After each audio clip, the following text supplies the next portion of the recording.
ইলিশের ছোট ভাই জাটকা মাছ আজকে আপনাকে এমন এক রেসিপি বানাই দেখামু যে রেসিপিটা যদি আপনারা ঠিক আমার মতো বানাইতে পারেন তাহলে এই রেসিপিটা খাওয়ার পর আপনারা কইতে বাধ্য হবেন বাইরে ভাই এই রেসিপিটা এত স্বাদ করে। আর ভিডিও শুরু করার আগে আপনাকে একটা কথা কই রাখি, আজকের যে রেসিপিটা আছে এটা কিন্তু আমার রেসিপি না, এটা হচ্ছে আমার মার রেসিপি। সো গাইস আজকের এখানে যত রান্নাবাড়ি আছে সবকিছু আমার মাই করবো আর আমি খালি জাস্ট পিছনটা খালি ভয়েস ওভারিং করবো। আসসালামু আলাইকুম গাইস, কি কথা সবার, আপনারা সবাই কেমন আছেন? আশা করি সবাই অনেক অনেক ভালো আছেন আর আমি অনেক ভালো আছি। তো আজকে সন্ধ্যাবেলা আমার হঠাৎ করে অনেক ইলিশে সরিষা খাবার মন চাইছিল, মানে হইতেছে ওই যে সরিষা ইলিশ যেটা কই ওইটাই আর কি, সরিষা ইলিশ খাইবার মন চাইছিল। পরে মারে বলতে মা মারে বলতাছে ইলিশ তো মনে নাই গা, কিন্তু ইলিশের ছোট ভাই একটা আছে। তারপর আমি মারে কইলাম ইলিশের ছোট ভাই মানে এটা আবার কি মাছ? তারপরে মা মারে বলতেছে দাঁড়া তোরা দেখাইতেছি, দেখতে তুই বুঝবি এটা কি মাছ। তো তারপর রান্না করে আসলাম, আয়া দেখি ও মা এটা দিয়ে জাটকা মাছ। তো হ্যাঁ, এই জাটকা মাছ দিয়ে হবে আজকে সরিষা ইলিশের রেসিপি, মানে হইতেছে জাটকা সরিষার রেসিপি, মানে রেসিপি না রেসিপি হবে, রেসিপি আর কি। তো যাই হোক, তো তোমরা প্রথমে দেখলা যে 10 পিস মাছ নিয়ে নিছি। প্রথমে মাছগুলোকে ভালো মতো একদম ধুইয়া পরিষ্কার করে তারপরে এগুলোর পানিগুলো ফালাই নিছে। তো পানি ফালানোর কিছুক্ষণ পর মাছগুলোর একটুক্ষণ রাইখা এর মধ্যে তারপর হচ্ছে ওই কি বলে এটাকে মরিচ হলুদ তারপর লবণ এগুলা দিয়ে সুন্দর করে ম্যারিনেট করে নিছে কতক্ষণ। এই ছোট ছোট মাছগুলোর কতক্ষণ ভালো মতো ম্যারিনেট কইরা তারপর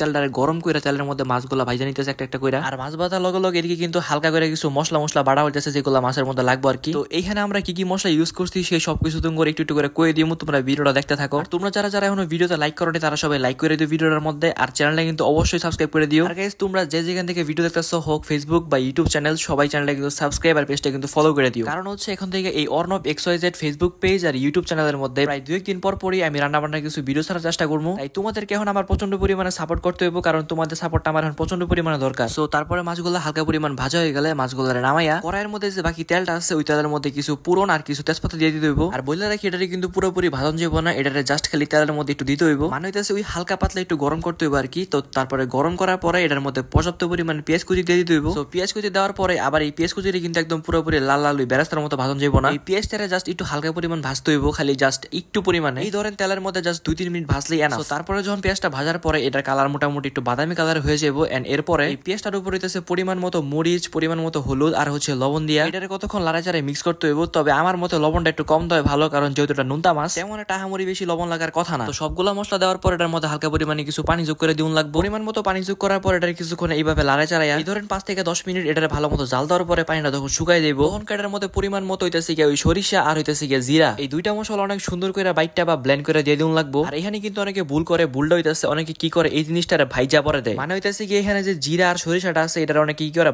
ভাইজা পরে এটা ভালো মতো বাটে। এখন ভাই আপনি করে একটা বাংলা কথা কই, আপনি সরিষা দিয়ে ইলিশ খাইবেন বা সরিষা দিয়ে জাটকা খাইবেন বা যা কিছুই খাইবেন না কেন, আপনি যদি সরিষার দাগে আপনি বিত্তা না লাগে তাইলে কি আপনি খাই কোনো মজা পাইবেন? অবশ্যই আপনি 100% পাইবেন না। আর এই ধাকটা লাগে না কোন সময়, যখন আপনি জিনিসটা ভাইজা ফেলেন সরিষার ধাকটা পুরোপুরি নষ্ট হয়ে যায়। সো নেক্সট টাইম থেকে যখন আপনারা সবাই রান্নাবাড়ি করবেন এই জিনিসটা অবশ্যই মাথায় রাখবেন, কেউ এই জিনিসটা ভাইজা দিবেন না। তো এখন আবার আসি মূল টপিকের ভিত্তিতে, মানে হইতেছে রান্না বান্নার ভিত্তিতে। আপনারা সবাই দেখলেন সরিষা আর জিরা বাটা দিয়ে দিছে, এই দুইটা মশলা দেওয়ার পরে ভালো মতো মিক্স করে তারপর এটার মধ্যে আবার এক্সট্রা পানি অ্যাড করে দিচ্ছে ঝোলের লাগিয়া। তারপরে কিছুক্ষণ পরে ঝোলটা যখন এরকম বগলায় যাইব তখন বগলানির পরে ওই যে ভাজা মাছগুলো আছে ওইগুলা দিয়ে দিন লাগবে একটা একটা করে। তো তারপরে সবগুলা মাছ দেওয়ার পরে এটা একটু ভালো মতো লাড়া চাড়া দিন লাগবো এবং এরপর এটার মধ্যে দারচিনি বাটার পরিমাণ মতো দিয়ে দিন লাগবো। এরপর আর কোনো মশলা নাই, এখন খেলে জাল দিন লাগবো। আর দেখেন আজকে আপনার করে যে রেসিপিটা দেখাইলাম এটা হচ্ছে পুরো একদম অল্প মশলা একটা রেসিপি। এই রান্না করার মধ্যে কিন্তু কোনো পরিমাণ ভেজাল মুজাল কিছু নেই, জাস্ট খালি রান্নার পদ্ধতি একটু অন্যরকম। যদি আপনি আমার বলা সব ইনস্ট্রাকশন ফলো করে ভালো মতো রান্না করতে পারেন তাইলে আমি ভাই গ্যারান্টিতে বলতে পারতেছি এই রান্নাটা খুব মজা হবে খাইতে গেলে। প্রথম থেকে যে সকল মশলাগুলো দিচ্ছি সবগুলো মশলা দেওয়ার পরে ওই যে লাস্টে দারচিনি বাটাটা দিলাম, ওই লাস্টে দারচিনি বাটাটা দেওয়ার পরে প্রায় 10-15 মিনিট একটু জাল পেরে কিন্তু নামাই লাইতেছি। আর ভাই একটু দেখেনি মাছের কালারটা কত সুন্দর হয়েছে, এর মধ্যে কিন্তু কোনো এক্সট্রা পরিমাণ কোনো তেল মেল কিছু নেই, জাস্ট খালি কয়টা হালকা পরিমাণ মশলা দেওয়া হয়েছে। হইতে পারেন এটা একটা মাছের মধ্যে খুবই স্বাস্থ্যকর একটা খাবার এটা। তো এই মাছের যে রেসিপিটা আছে এটা আমার রান্না করা পুরোপুরি শেষ, আর গরম ভাত বাইরে নিছি। গরম ভাতের উপরে একটা মাছ আর পর্যাপ্ত পরিমাণ ঝোল নিয়ে নিছি বা গ্রেভি বলতে পারেন, আপনারা তো আবার গ্রেভি চিনেন, ওই গ্রেভি নিয়ে নিছি। তো এখন